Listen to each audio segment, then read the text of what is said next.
సర్దార్ వల్లభాయ్ పటేల్ గారి 150వ జయంతి సందర్భంగా ఇక్కడ యూనిటీ మార్చ్ అనేది ఏర్పాటు చేయడం జరుగుతుంది.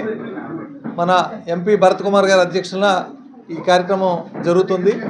12వ తారీఖు ఆర్కే బీచ్ దగ్గర మార్నింగ్ 7 గంటలకు స్టార్ట్ అవుతుంది. అలాగే 17వ తారీఖు సాయంత్రం గాజువాక ఓల్డ్ జంక్షన్ స్టార్ట్ అవుతుంది. మన ప్రపంచంలోనే అత్యంత ఎత్తైన స్టాచ్యూ ఏదైనా ఉందంటే అది సర్దార్ వల్లభాయ్ పటేల్ గారి స్టాచ్యూ ఆఫ్ యూనిటీ. మన దేశం ఇవాళ ఇన్ని రాష్ట్రాలు కలిసి ఉన్నాయంటే దానికి ముఖ్య కారణం సర్దార్ వల్లభాయ్ పటేల్ గారు. అందుకని యూనిటీకి సింబల్గా ఈ మార్చ్ పెట్టడం జరిగింది. దీనికి విశాఖపట్నం ప్రజలందరూ కూడా రావాల్సిందిగా కోరుచున్నాం. యూనిటీ మార్చ్ అనేది ఒక చాలా మంచి ఐడియా. అందరూ ఒకసారి గమనించాలి. నేను కూడా నా జీవితంలో చూశాను.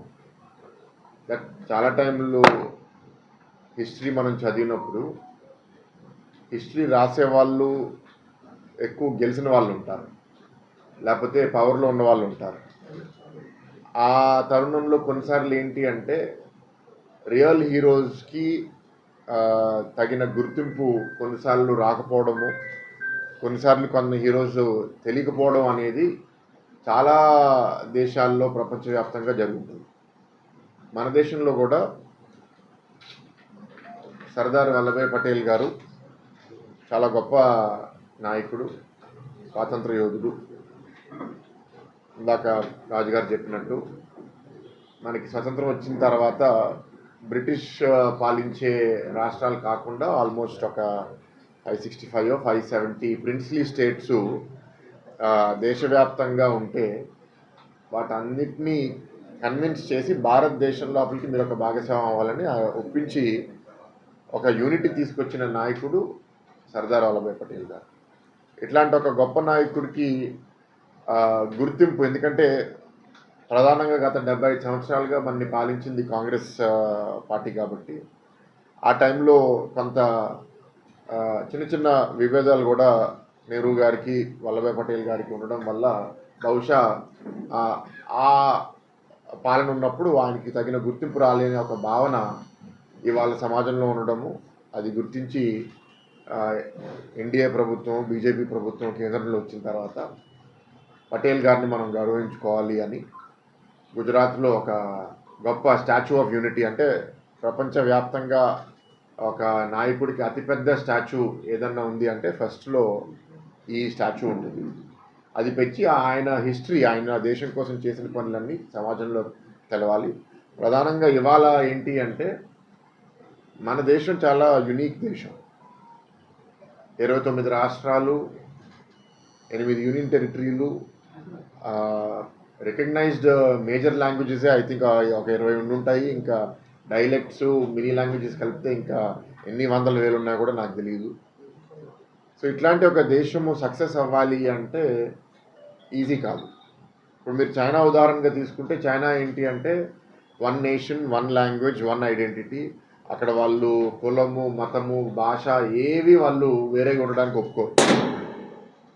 అది ప్రజాస్వామ్యం కూడా కాదు కాబట్టి అక్కడ ఒక ఆటోక్రాటిక్ పాలనలో వాళ్ళది ఎంటైర్ దేశాన్ని ఆ రకంగా తీసుకెళ్తున్నారు.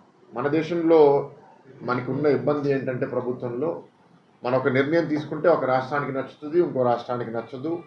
ఇప్పుడు హిందీ భాష గురించి వస్తేనే కొన్ని రాష్ట్రాలు దాన్ని స్వీకరిస్తున్నాయి, కొన్ని రాష్ట్రాలు స్వీకరించట్లేదు. సో మనం ప్రపంచవ్యాప్తంగా రకరకాల ఇబ్బందులు, ఇప్పుడు రీసెంట్గా మనకి టారిఫ్ అనే ఒక ఛాలెంజ్ వచ్చింది. వీటన్నిటినీ మనం ఎదుర్కొని భారతదేశం అగ్రస్థానంలో ఉండాలి అంటే దేశవ్యాప్తంగా మనకి మతాలు, భాషలు, ప్రాంతాలు అన్నీ వేరేగా ఉన్నా సరే మనం కలిసి ఉంటేనే మనం సక్సెస్ అవ్వగలుగుతాము. అట్లాంటిది మనకి దానికి ఒక సింబల్ సర్దార్ వల్లభాయ్ పటేల్ గారు. అట్లాంటి ఒక గొప్ప నాయకుడిని మనము గుర్తించాలి. ప్రధానంగా ఇప్పుడు ఒక మైల్ స్టోన్ కూడా 1875లో అక్టోబర్ 31 పుట్టి ఇవాళ అక్టోబర్ నెలంతా మనం ఏంటంటే ఆయన 150వ జయంతి సెలబ్రేట్ చేసుకుంటూ ఆ సెలబ్రేషన్ భాగంగా 2 యూనిటీ మార్చులు కూడా విశాఖపట్నంలో చేపట్టాలని చెప్పారు. కానీ నేను అనేక కారణాల వల్ల ఊర్లో ఉండిపోవడము, ఇక్కడ ఆర్గనైజేషన్ కూడా కొన్ని కారణాల వల్ల డిలే అవడం వల్ల కొంచెం పోస్ట్పోన్ అయింది. నవంబర్ 12వ తారీఖు ఆర్కే బీచ్ రోడ్లో ఒక యూనిటీ మార్చ్ జరగబోతుంది పొద్దున పూట. ప్రధానంగా ఎన్ఎస్ఎస్, యూత్, మై భారత్ వీళ్ళందరూ కలిసి వచ్చి చేస్తారు. నెక్స్ట్ 17వ తారీఖు గాజువాక్ నియోజకవర్గంలో ఇండస్ట్రియల్ ఏరియాలో కూడా రెండో యూనిటీ మార్చ్ పెట్టబోతున్నారు. సో దీనికి ఏంటంటే ఈ సేవా సంఘాలు, youth organisations, NSS, NCC and ప్రజాప్రతినిధులు, ఈ రాజకీయ పార్టీలు అందరూ పాల్గొని ఈ ఒక మంచి మెసేజ్ సమాజంలోకి తీసుకెళ్లాలని నా కోరిక. మాకు కూడా ఇక్కడ విశాఖపట్నంలో కూడా ఒక అదృష్టం ఏంటి అంటే చాలా కేంద్ర ప్రభుత్వం పెట్టుబడులు, ఈస్టర్న్ నేవల్ కమాండ్ కూడా ఇక్కడే ఉండడం వల్ల విశాఖపట్నం కూడా చాలా కాస్మోపాలిటన్, డైవర్స్ ఏరియా. అన్ని రాష్ట్రాల నుంచి ప్రజలు ఇక్కడ ఉంటారు, అందరూ కలిసిమెలిసి ఉంటున్నారు. చాలా ప్రశాంతమైన నగరం కాబట్టి ఇట్లాంటి ఏరియాలో ఇది ఒక మంచి కార్యక్రమం చేయడం